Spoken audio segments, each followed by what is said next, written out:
Y'all did a damn good job. Y'all played an experienced team. Y'all was in their house.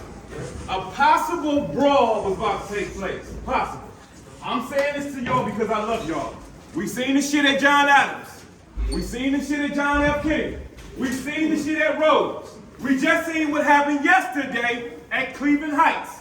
50 people brawling over a basketball game. We're talking about a recyclable piece of plastic.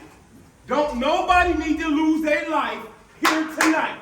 Take your asses out of this school, get on the bus. We don't need shit on social media, whether it's Instagram, TikTok, Facebook, and Snapchat. All right? Y'all young men that will become adults, and you will look back at this shit and laugh. All right? Take care. One love. Police are still looking for answers in the fatal shooting of a John Adams High School student. Our Kiera Cotton joins us now live this morning with what we know. Such a sad way to start the morning, Kiera. What do we know?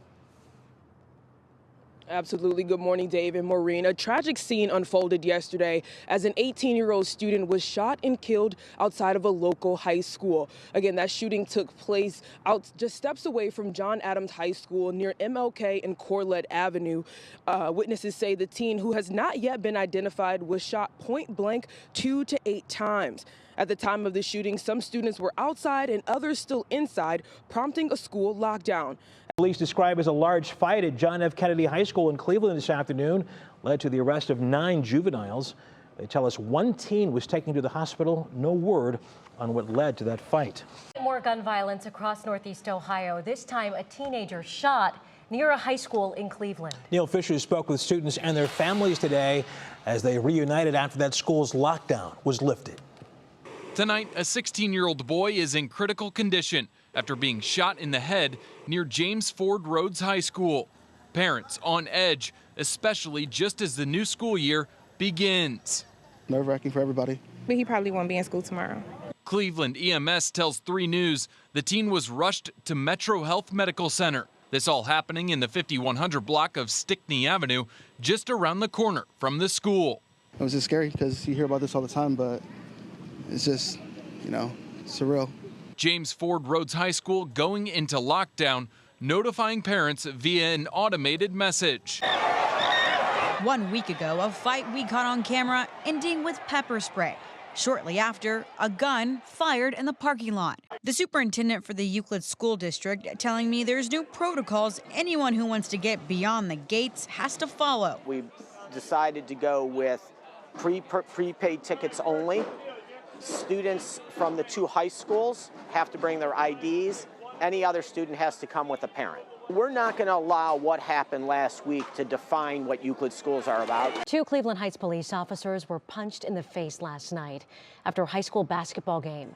The officers stepped in as dozens of teenagers started a fight in the parking lot of Cleveland Heights High School. 3 News obtained body camera video of that massive brawl that took place outside. Look at this. This is outside Cleveland Heights High School Tuesday night. We've been talking about this, but now we're seeing it. The fight started after a boys' basketball game. Neil Fisher has been covering this story. He's in Cleveland Heights with the very latest. He has seen the video. Neil, what stood out to you? Hey, good afternoon, Christy. I think the first thing is that those 2 original officers that arrived at the scene of that fight called for backup almost immediately. We know that 4 agencies responded. This after seeing a few dozen people start fighting. 50 is what they reported seeing fight. We know that 2 officers were punched in the face, and although they weren't seriously injured, it raised concerns that this happened after a high school basketball game with teenagers involved. Tonight, Cleveland police searched for the suspect who shot and killed 18-year-old Jamarian Smith as he walked out of the Earl Turner Recreation Center. My heart goes out to the family, all the families that's affected by this tragic incident. The Recreation Center is labeled as a safe space in the city of Cleveland, with surveillance cameras surrounding the property. For Ward 2 City Councilman Kevin Bishop, the Recreation Center has been a fixture throughout his life. This is a place where kids come just to be happy and to congregate with each other and to indulge in sports and just the positive things about life. The Cleveland Police Department says the Bedford teenager exited the facility just before 7 o'clock Tuesday night and was shot in the parking lot. Our top story tonight, a 16-year-old becomes one of the latest victims of the gun violence plaguing our city. Devontae Johnson was shot and killed right outside of Glenville High School yesterday afternoon, and right now a vigil is being held for him. His mother is expected to speak, calling on the community to help find her son's killer. News 5's Clay Lepard spoke with Devontae's coach, who says it's also up to every one of us to keep kids safe. Somebody just got shot on our streets. A dozen 911 calls. It was just a really bad shooting over here. Describe the moments immediately after shots echoed throughout this neighborhood, just outside Glenville High School Wednesday afternoon. We try to catch these people. Thank you. How many shots did you hear?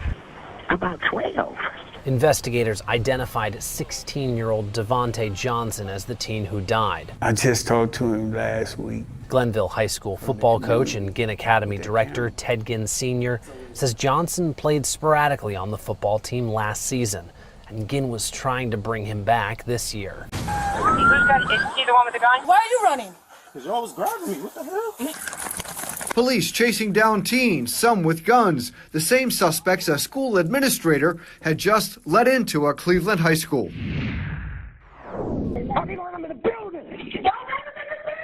Earlier, the I-Team revealed what happened at Garrett Morgan High. A security guard called 911 saying teens with guns and masks pulled up in 3 cars, yet a school administrator opened the door for them. They're inside the building right here on the outer part.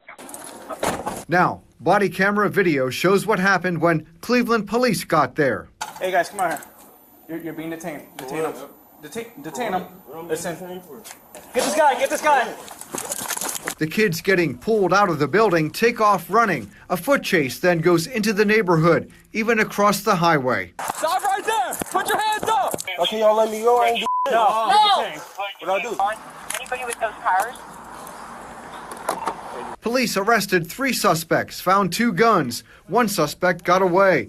And police say the teens had driven up in stolen cars. Again, a security officer had seen the intruders approaching. The school went into lockdown. The teens got in anyway. You contact the school. The administrator let them in the building when we tried to grab them. All that, and only 1 kid ended up locked up in the detention center. A 16-year-old hit with charges for having a gun on him.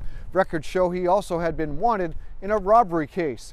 But the other kids arrested sent home, released to wait as a juvenile prosecutor reviewed this for more charges. Don't reach for it. Don't reach for it. This week, the school district issued a statement defending the administrator allowing the teens inside here, saying a second set of doors was locked, but a national school safety consultant still called that dangerous.